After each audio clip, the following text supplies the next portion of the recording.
Pour conclure ce cours sur la démocratie, je voudrais reprendre un peu de hauteur et revenir aux interrogations primordiales de la philosophie, puisque c'est la perspective qu'on adopte dans ce cours.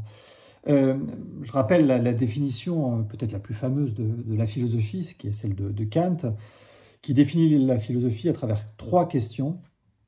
La question théorique, que puis-je savoir? La question pratique, que dois-je faire? Et la question qu'il appelle religieuse, que m'est-il permis d'espérer? On peut dire qu'on a adopté depuis le début de ces séances cette démarche, en tout cas la démarche théorique. Que pouvons-nous savoir de la démocratie? Nous avons vu que cette démocratie qui nous paraît si évidente, si simple, est en vérité extrêmement complexe et que pour véritablement la concevoir, il faut en faire une théorie. La pensée comme vision du monde, c'est ce qu'avait proposé déjà il y a longtemps Tocqueville, quand il définit la démocratie comme un processus d'égalisation des conditions. Nous avions vu ça lors de la première séance. Penser aussi cette démocratie de manière conceptuelle et théorique à travers cette idée que j'ai défendue au cours de ces séances précédentes de la théorie du peuple ou des 5 peuples. Cette idée que ce peuple est moins une figure à identifier, à répertorier, à retrouver ou à embrasser, le cas échéant, qu'une méthode, et une méthode de gouvernement. Ce peuple-méthode, c'est donc une manière d'aborder la difficulté et la complexité de la démocratie. Et puis, la deuxième question de la philosophie, c'est que dois-je faire? Que dois-je faire précisément? La démocratie est aujourd'hui comme régime, une fois qu'on a bien pensé les concepts, ce qui n'est pas évident, un régime qui semble en difficulté, décevant. On a vu que c'était aussi structurellement décevant, la démocratie, mais un régime décevant, et donc voir comment, à travers ces différentes figures du peuple, on pouvait améliorer le fonctionnement de la démocratie en suivant les 4 moments du peuple méthode. Je les rappelle une dernière fois, ce sera, je vous le promets, la dernière. Les élections, la délibération, la décision et la reddition de comptes. D'abord bien les comprendre et ensuite voir comment on peut en améliorer le fonctionnement, chacune de ces étapes de la méthode étant essentielle, et il ne faut surtout pas en affaiblir une seule au détriment des autres. Que dois-je faire? C'était la deuxième question. Il nous reste une troisième question, et c'est un peu particulier de l'aborder de cette manière, qui est la question: que m'est-il permis d'espérer? Que nous est-il permis d'espérer à nous, démocrates? Je n'appellerai sans doute pas cette perspective une perspective de philosophie religieuse, comme dit Kant, mais malgré tout, religieux, on a un sens très précis, c'est que cette interrogation pose la question du sens, des perspectives, des promesses de la démocratie, ce par quoi je voudrais terminer ce cours. Parce qu'on est dans une situation aujourd'hui, particulièrement dans cette période de crise, évidemment, où, disons, le désarroi semble complet quant à l'efficacité de la démocratie, mais plus généralement, dans une période d'incertitude, où on a le sentiment, me trompais-je ou pas, on verra, que les promesses de la démocratie nous semblent s'éloigner, s'épuiser, s'exténuer, et qu'il y a une espèce de mélancolie. La démocratie est forte quand elle a des ennemis. Elle n'a pas ou plus d'ennemis. Tous les pays du monde se déclarent avec plus ou moins d'honnêteté être des démocraties. Et donc l'idée que cette démocratie est en train de se démonétiser, cette démocratie libérale s'entend, et perdre en quelque sorte ses perspectives.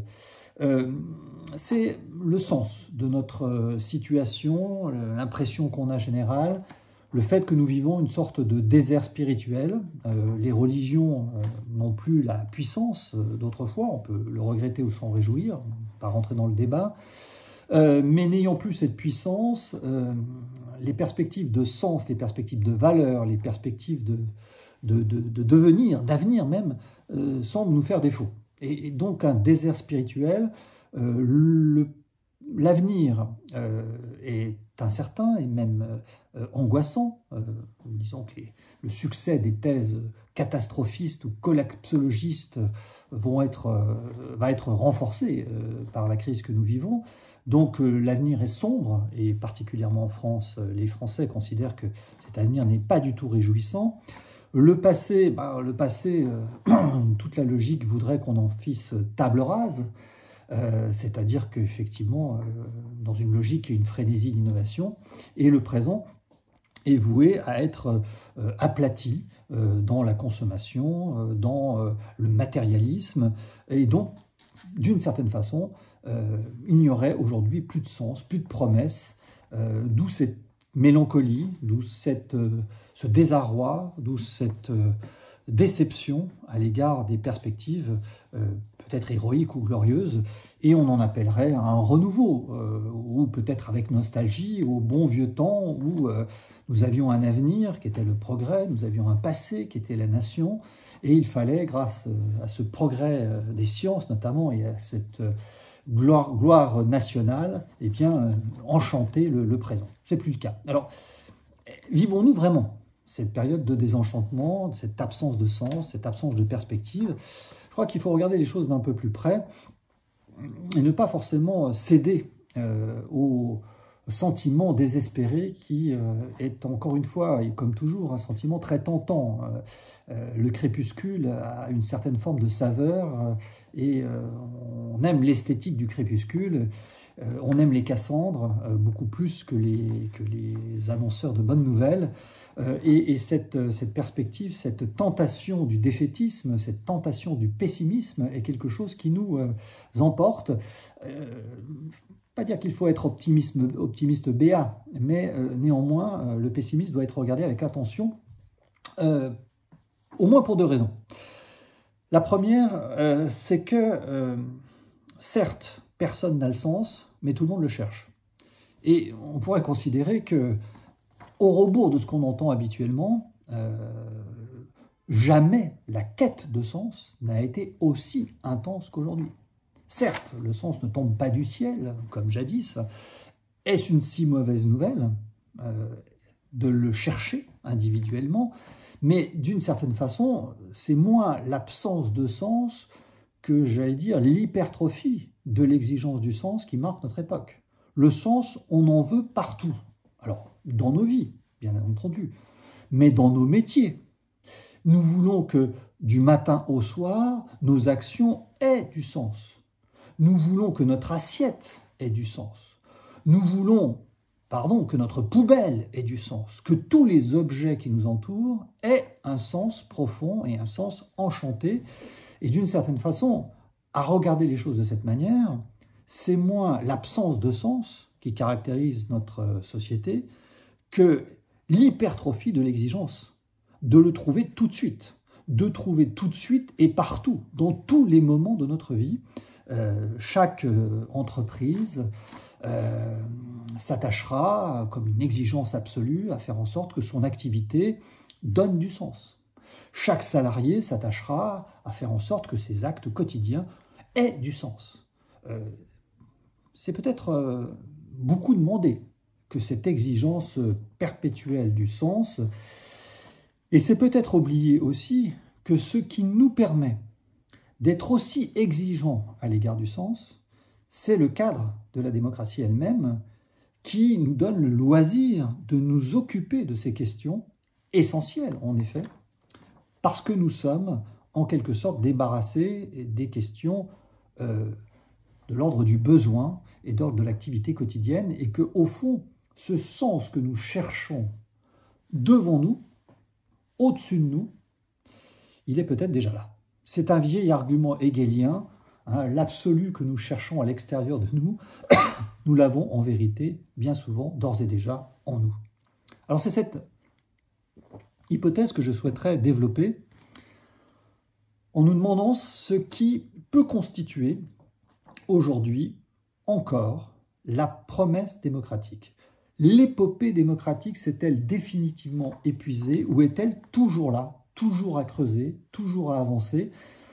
Je vais utiliser cette formule peut-être un peu provocatrice.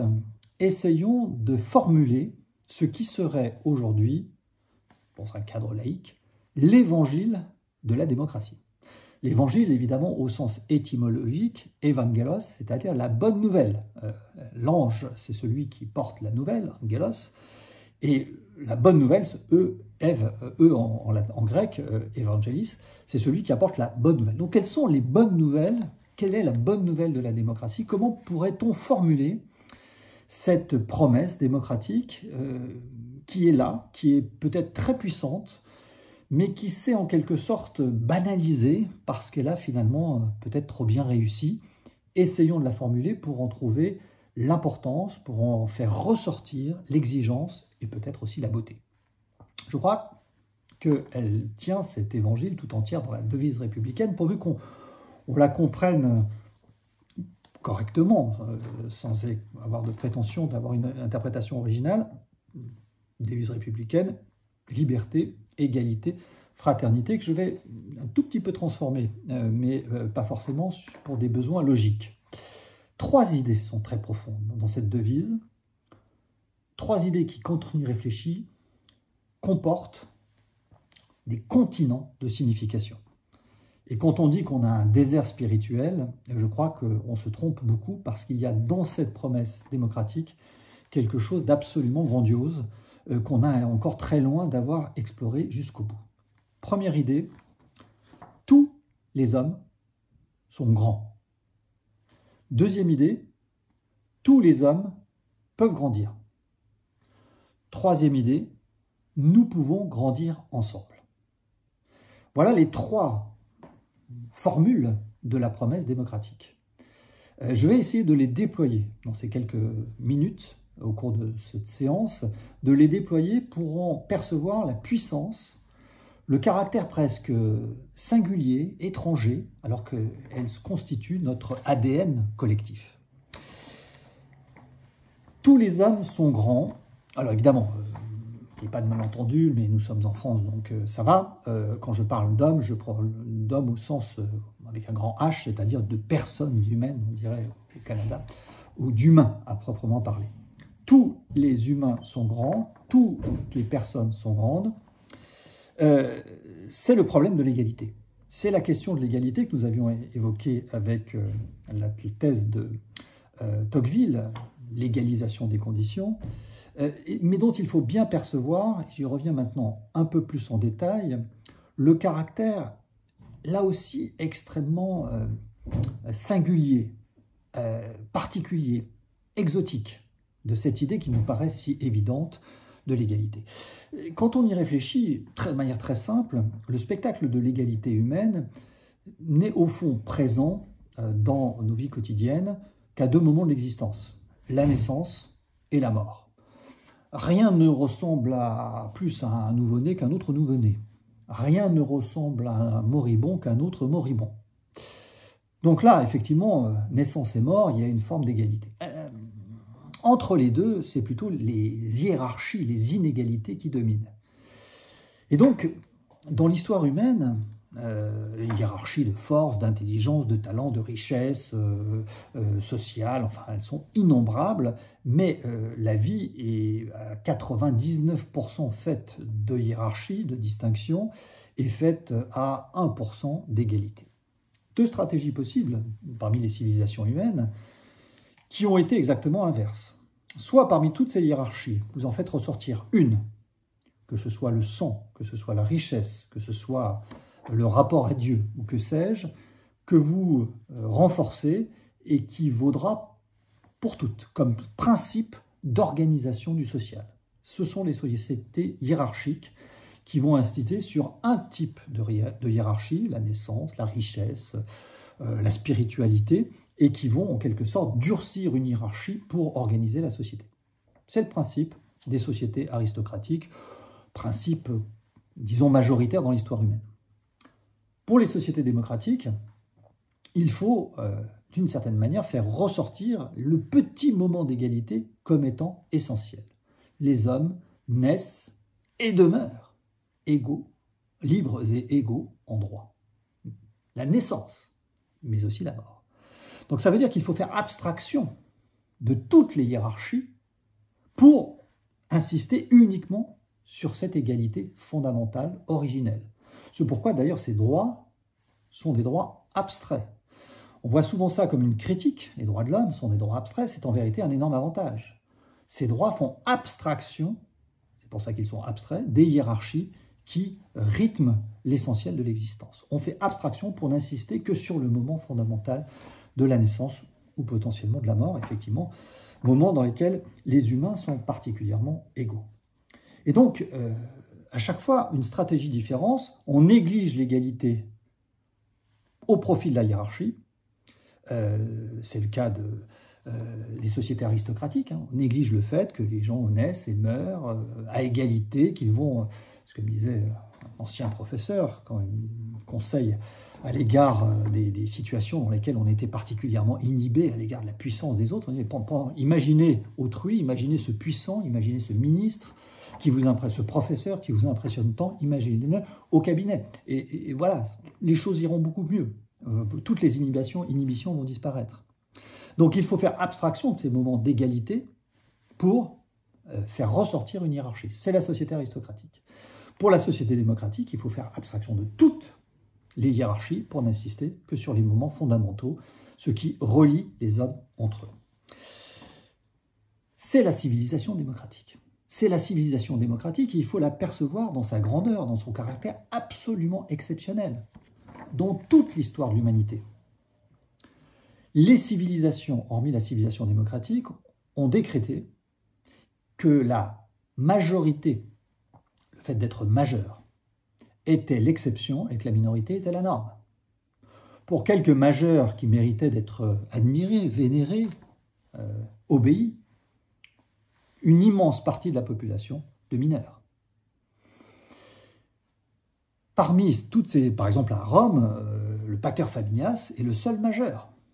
Et tous les autres sont des mineurs, y compris des enfants assez âgés qui avaient fait leurs preuves, y compris comme combattants, mais qui, parce que leur père était toujours présent, étaient soumis à l'autorité du père, étaient toujours des adolescents. La civilisation démocratique est la seule, dans toute l'histoire de l'humanité, qui considère que la majorité est la norme et la minorité l'exception.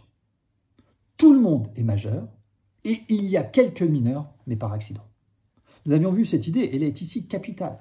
Il y a des mineurs par accident, soit parce qu'ils sont mineurs ponctuellement, ce sont les enfants, soit parce qu'ils sont mineurs accidentellement, ceux qui sont en difficulté psychique par exemple, et ces mineurs accidentels doivent être protégés, doivent être représentés à certains égards, on doit penser à eux quand on vote, précisément parce qu'ils sont des mineurs, mais ils ne sont pas indignes pour autant. Ce sont des mineurs qui ont toute dignité, cette dignité qu'il était dans les sociétés traditionnelles, qui était refusée à tant d'humains.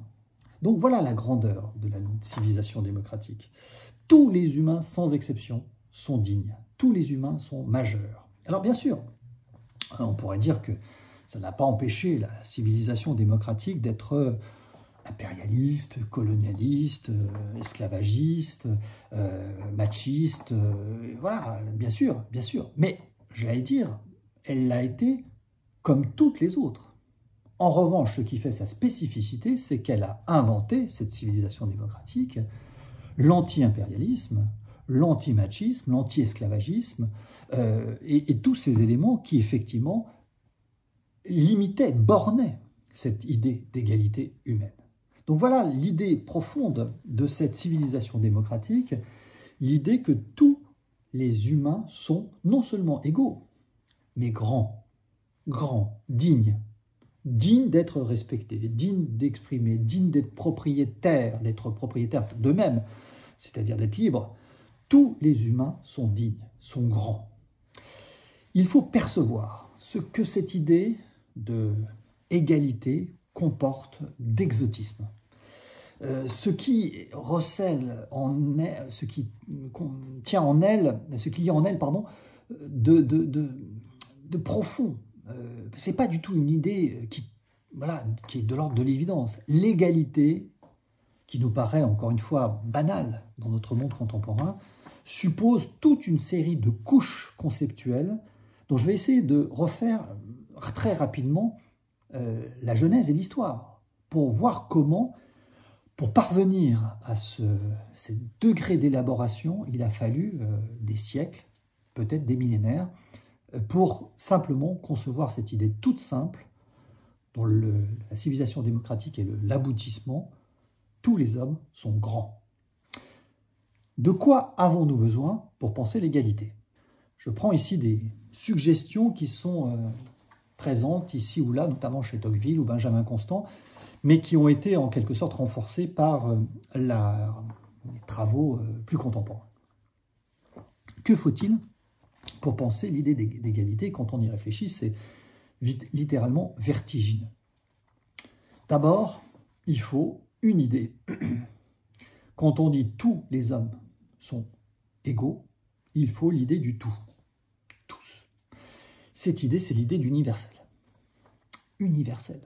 Mais c'est une idée gigantesque, c'est le cas de le dire. Pour que l'être humain accède à l'idée d'universel, il faut déjà singulièrement un degré d'élaboration incroyable. Il faut penser qu'il y a un point de vue, que ce soit sur Terre ou hors de Terre, surnaturel, un point de vue qui est capable d'embrasser tous les espaces et tout le temps, la totalité de l'espace et du temps. Et il faut que le petit être humain puisse être capable de se mettre à la place de ce point de vue. Alors évidemment, spontanément, on pense à un point de vue divin, le point de vue de Dieu, ou un point de vue impérial. L'empereur est d'une certaine façon une image de l'universel sur Terre, mais il faut cette idée incroyable qu'on peut dire quelque chose de tout et de toujours. De tout et de toujours. Le petit être humain qui commence à avoir cette idée-là, on se dit « Waouh, c'est quand même énorme, c'est quand même gigantesque ». D'où est venue cette idée que l'on pourrait se placer du point de vue du tout et du toujours. Évidemment, l'histoire de cette idée universelle est vouée à rester totalement mystérieuse, mais les historiens nous disent une chose tout à fait capitale, c'est qu'on peut dater, d'après les traces qu'on en a, cette idée dans ce que les historiens, notamment, enfin, à partir des travaux des historiens, un philosophe, Karl Jaspers, appelle la période axiale. Hein, j'en ai déjà parlé. Période axiale, c'est-à-dire cet espace de temps entre moins 800 et moins 200, on va dire, avant Jésus-Christ, où se constitue ce qu'on peut appeler le patrimoine spirituel de l'humanité, simultanément de Zoroastre jusqu'à Confucius, le second Isaïe, Bouddha, Socrate, qui sont des personnes, les premiers individus de l'histoire, c'est-à-dire ceux qui restent comme individus, les premiers dont on a la trace, ces personnes, ces individus, porteurs de sagesse, Lao Tzu et bien d'autres, eh bien, parlent de cet universel. Et cette idée, manifestement, dans des endroits extrêmement différents de la Terre, émerge dans un espace-temps extrêmement vaste, mais enfin vaste pour ce qui est de l'espace, de la Chine à l'Orient, mais en même temps très limité dans le temps. Cette émergence de l'idée d'universel est le premier moment nécessaire pour penser l'égalité. Il faut avoir un point de vue sur tout. Mais ça ne suffit pas. Deuxième couche, il faut, je l'avais déjà suggéré dans le cours sur la reddition des comptes, aussi les mathématiques. L'égalité suppose un rapport. Et ce rapport n'est jamais si bien pensé que par les nombres. Toutes les grandes civilisations ont été des civilisations du nombre. Donc pour penser l'égalité, il faut aussi les mathématiques. Et de ce point de vue-là, les Grecs, je l'avais suggéré la dernière fois, sont particulièrement bien armés, mais les Chinois, les Indiens, les Aztèques éventuellement aussi, sont des civilisations mathématiques, c'est-à-dire l'idée que les nombres nous permettent de décrypter et de comprendre la réalité. Deuxième idée donc, première idée universelle, deuxième idée, les nombres. Égalité, des rapports d'égalité, ou d'ailleurs d'inégalité, de hiérarchie. Troisième idée, essentielle, qui marque le point de bascule des sociétés hiérarchiques aux sociétés égalitaires, le monothéisme. C'est-à-dire l'idée qu'il y a à l'origine de cet univers, eh bien effectivement, ce point de vue qu'on peut identifier, qu'on peut personnaliser dans ce Dieu créateur, créateur de tout et toujours. Et ce Dieu créateur de tout et toujours, les humains en sont les enfants. À partir du moment où les humains sont des enfants de ce Dieu créateur, il est clair qu'il y a entre ses enfants une forme d'égalité. Alors attention, il peut y avoir des aînés et des cadets et des benjamins, bien sûr, toutes ces petites hiérarchies sont présentes, mais dans l'ensemble, l'idée d'appartenance à une même famille est présente. Et cette idée-là encore, de Dieu universel, est une idée qui a mis beaucoup de temps à émerger. Un historien comme Jean Bottero, qui a fait un magnifique ouvrage qui s'appelle « La naissance de Dieu », montre comment on est passé, même à travers les textes bibliques, dont on fait la chronologie, de l'idée d'un énothéisme, c'est-à-dire un Dieu plus puissant, mais parmi d'autres dieux. Le super Dieu, mais qui existe, disons, le chef du syndicat, on va dire.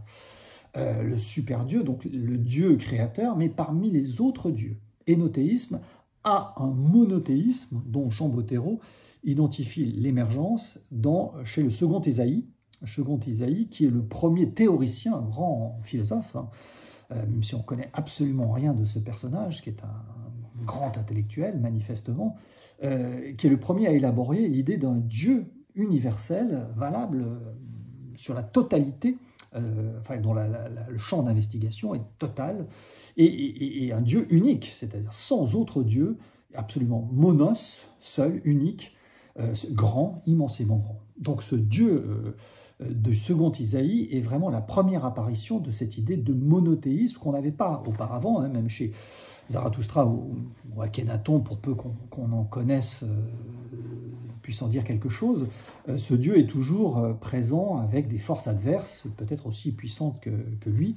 Et là, pour la première fois, le Dieu est unique, et ce Dieu unique est effectivement un formidable égalisateur. Tous les enfants de ce Dieu unique ont vocation à être frères, c'est-à-dire à égalité.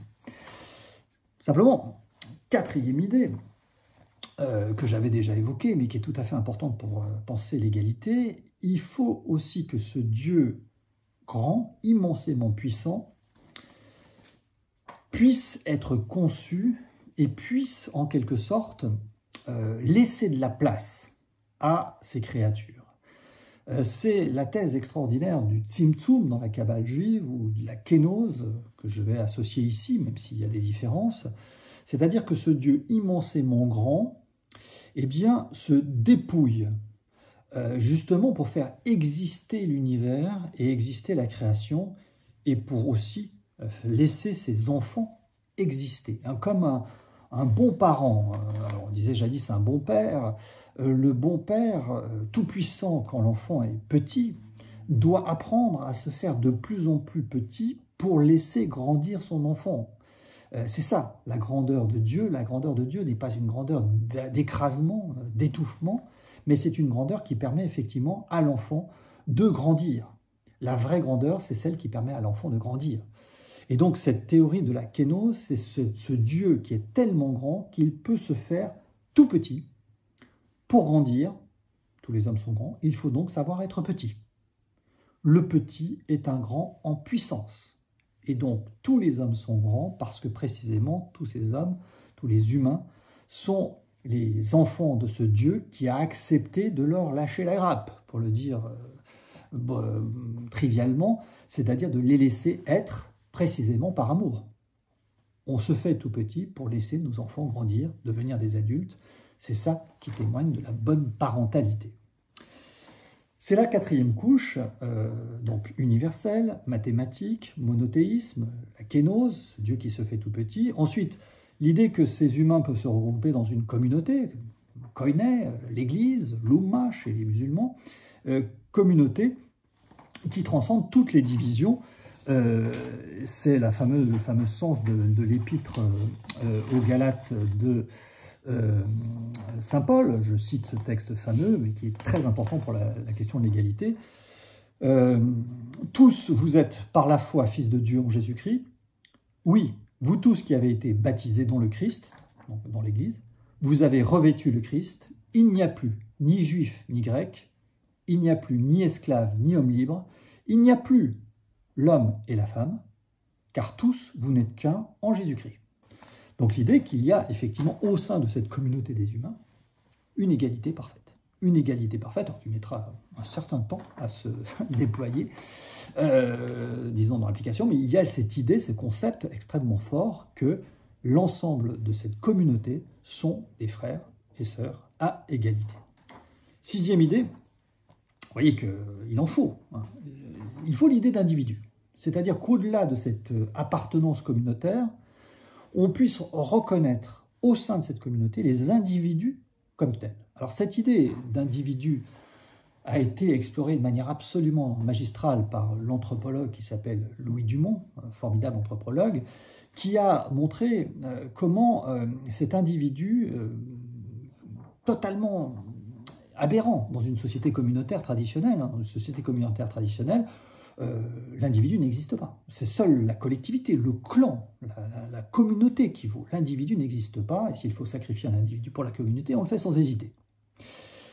Où émerge l'individu? Et Louis Dumont, qui étudie le système indien des castes, identifie dans le renonçant indien, c'est une figure du renonçant, une figure théologique du renonçant, c'est celui qui renonce à tout, qui renonce au monde, et qui, sortant du monde, peut sortir du système de caste. Il va dans le désert, il va dehors, il renonce à tout, à tous ses liens, et il va devenir en quelque sorte un ermite, vivant d'aumône.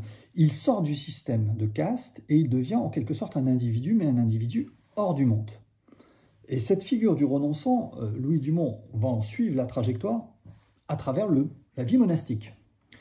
D'une certaine façon, le moine est un renonçant dans le monde, en tout cas dans le monastère. Il renonce avec les autres moines.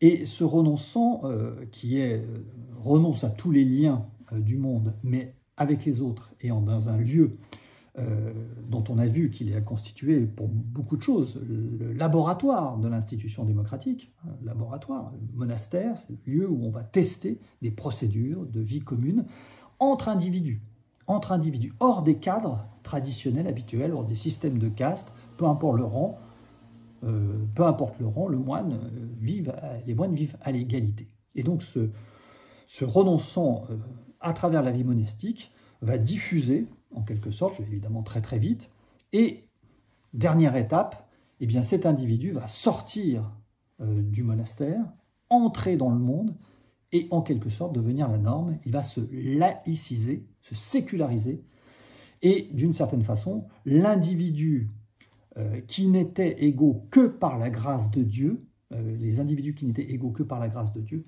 deviennent dans le monde des individus démocratiques. Des individus qui, d'une certaine façon, n'ont plus besoin de penser Dieu pour se considérer comme des égaux.